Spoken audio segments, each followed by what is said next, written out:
Ah, ce qu'on m'a dit. Elles viennent de où? Non mais qui elles viennent de où vos informations? Gervais, je vais pas vous dire quel est mon informateur, évidemment. Cher monsieur Ménard, vous n'avez aucune information parce que ça c'est une invention pour faire un peu de buzz et faire parler de votre émission que j'écoute avec beaucoup de plaisir d'ailleurs depuis tout à l'heure. Je peux vous garantir aujourd'hui, il y a vraisemblablement beaucoup plus de chances que vous soyez vous débarqué de votre poste de présentateur que moi je quitte un jour le RC Lens. Ça c'est déjà le premier point. En tout cas, pardonnez-moi, Gervais, mais je ne suis pas là pour faire la chasse à Gervais Martel. Non, mais moi non plus. Je vous apprécie. Je suis pas là pour faire votre chasse, sauf que vous annoncez des choses qui sont totalement fausses. Je ne sais pas par rapport à quelle source vous avez pu entretenir, je dirais, cette information. Je peux vous garantir seulement une chose, c'est qu'Hafiz Mamadov, j'étais encore avec lui au téléphone, parce qu'on se parle très tard, et lui, parce qu'il travaille très très tard, et donc ça fait un décalage avec la France. J'étais encore avec lui hier matin à 4h30 du matin. On a annoncé la semaine dernière dans pas mal de médias, mais je regarde pas votre émission tous les jours, je ne sais pas si vous avez suivi le courant, que M. Mamadov était en prison la semaine dernière. Or, mon directeur général, Didier Roudet, vient de passer 5 jours avec lui pour justement régler nos derniers problèmes avec la DNCG. Donc, à un moment donné, trop, c'est trop, quoi. Moi, je peux vous dire, je suis venu à Lens grâce à Hafiz Mamadov. Je pense qu'Hafiz Mamadov est venu à Lens parce que je l'ai rencontré et qu'il a une confiance totale en moi. Et connaissez-vous un partenaire qui puisse évincer un autre partenaire? Ça n'existe pas, ça, monsieur. Aujourd'hui, on est en train de travailler et c'est difficile. On a repris un Racing Club de Lens qui était plus que malade.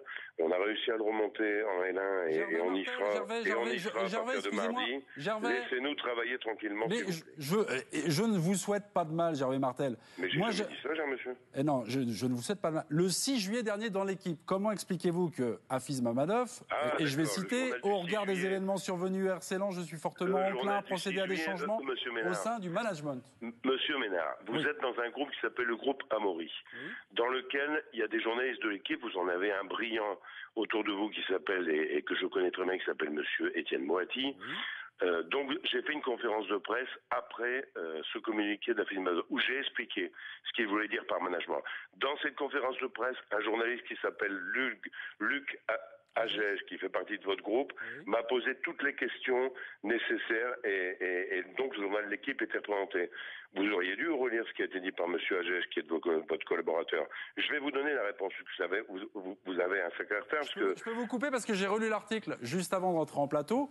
Moi, il y a des questions que je me pose sur les 10 millions d'euros que vous devez présenter à la DNCG. Où sont passés ces 10 millions d'euros, Président? Ne commencez pas à changer de sujet, cher ami. Vous venez de me parler d'une question de management. Donc je vous réponds déjà sur le premier point sur le management. Le management, c'est pourquoi Hafiz Mamadov a parlé de management?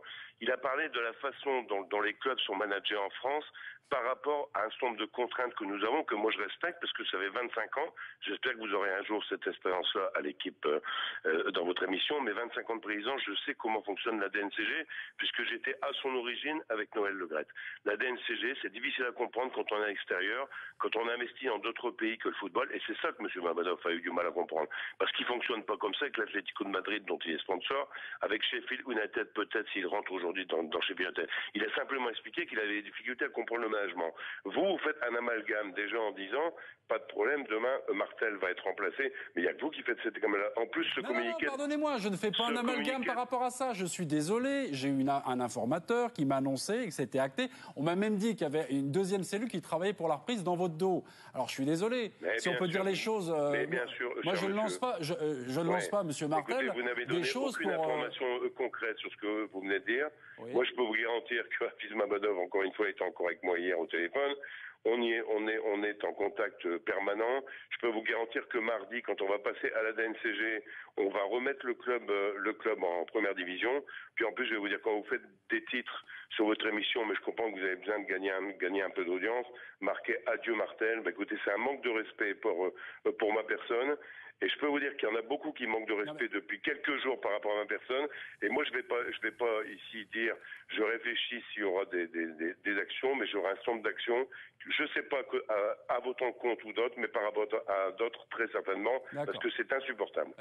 Pardonnez-moi, Gervais Martel, mais on reparle des 10 millions d'euros. Alors, les 10 millions d'euros, c'était dans l'article de Luc Agege, que j'ai relu, c'était jeudi dans l'équipe. Qu'est-ce que ça a à voir, non, mais ça, si Lens n'est pas en Ligue 1, c'est que la DNCG vous demande 10 millions d'euros. Alors, excusez-moi Gervais, pardonnez-moi, mais je vais en placer une. Le premier virement, donc, vous l'avez envoyé, ou en tout cas le club l'a envoyé à la mauvaise banque. Le deuxième tentative à la mauvaise banque, ça a échoué. Pourquoi? Parce que vous étiez trompé de code bancaire. Mais je ne me suis pas trompé de code bancaire, monsieur. Mais qu'est-ce que vous racontez? Il y a un mauvais code IBAN, un mauvais Il y a une erreur d'IBAN.